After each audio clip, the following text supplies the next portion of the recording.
bowels of the RTE website. Today, it went up yesterday. And this article, which you cannot find without knowing a certain word or certain acronym, it cannot be found, but it is there. And this is the way they do it. They say, they hide it away, they hide the truth away, and they say, but there it was there all the time.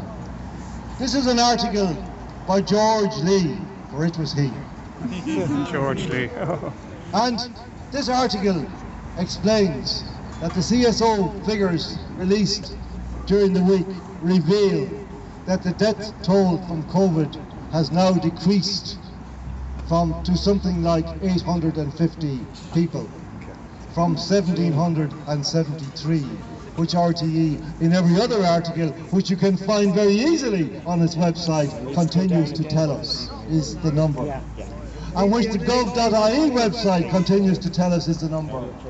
And which the hse.ie website tells us is the number. But the real number is something like 850. And it is falling fast, so you better get in there and read that article while there is still any number in it. Archive because it. I promise you, give it 6 months and that number will be zero, because that is the actual number of people who have died from COVID-19.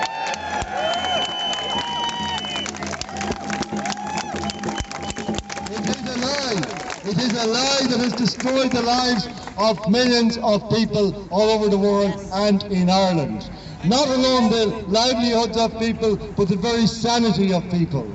Good, decent people trusting this organisation because once it housed great broadcasters who could be trusted, believed what they were being told, and hid away terrified in their homes, afraid to go out even into the garden for fear an aerosol might blow over and strike them dead.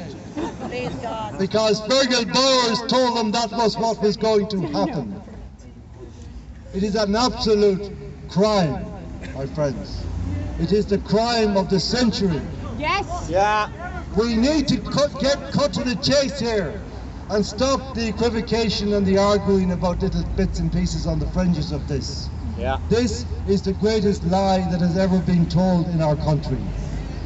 And we do not know for certain. Yes, well said.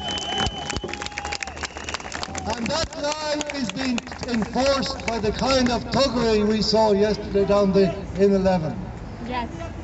Where people are terrorised, are beaten, they are abused, they have their property taken, they are treated like criminals, because they insist on telling the truth about the lie.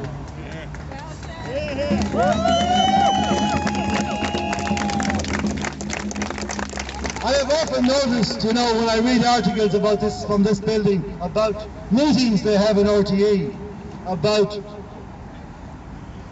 never about the role of RTE in Ireland, never about how well RTE is doing its job, never about how it might better serve the Irish people, always about the conditions and the wages of the people who work in this institution. And we know all about the people, we read it regularly, the numbers, the bingo numbers that are paid to people of no talent and less character, who sit in these desks. They are apparent successors of the once great broadcasters who inhabited this building, but nothing like them. Their talent is for something entirely different. Their talent is for obedience to their masters. That is why they are paid these huge sums of money. It is not because of their charisma, it is not because of their wit, it is not because of their personalities, it is because they have showed the regime that they can be relied upon to tell the correct lies. Yeah.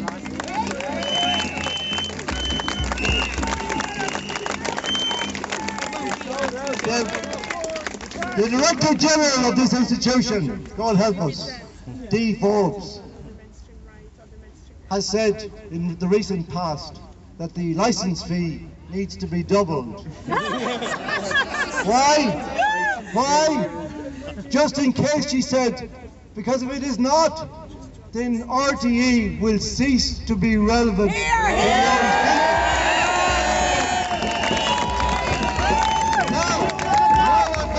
friends, I do apologise for implying previously that everybody in RTE lacks wit or a sense of humour. Clearly, the Director General has a very good sense of humour indeed, because RTE has not represented the Irish people for well over 20 years in any meaningful sense.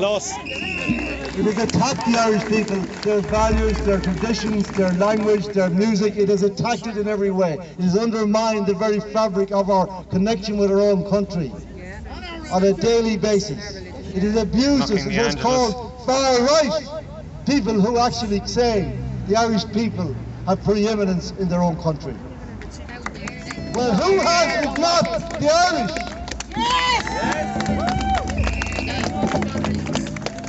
But I wouldn't be surprised to hear such things coming out of an organisation which appointed an Englishman who made his name as a journalist, so-called in America, as the head of news and current affairs.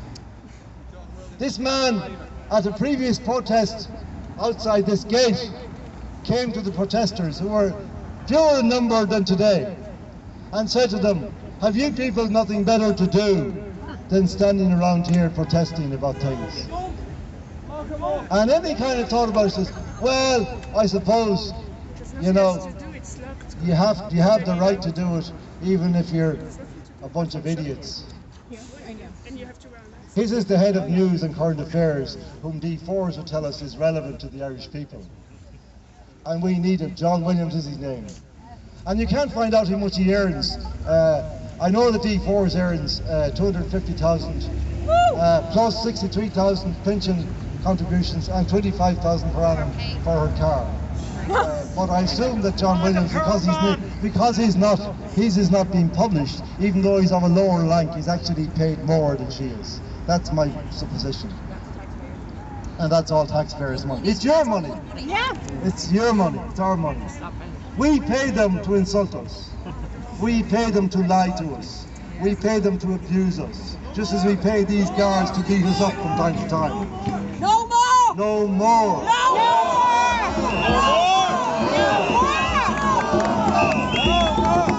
So I will finish. 32 years ago, my friends, when RTE was still a respectable broadcaster, I appeared on the Late Late Show as a very young man. I was only 2. And I made a speech on the soapbox that night about why Ireland should repudiate its national debt. Seems like only yesterday. Seems like tomorrow week, actually. And I finished my speech with a line from a movie called Network. Mad as hell. The great Peter Finch, played a broadcaster who was calling his colleagues, calling the people. Mad as hell, I'm not taking it anymore. Against the state of things. And I'll finish with the same words today, my friends.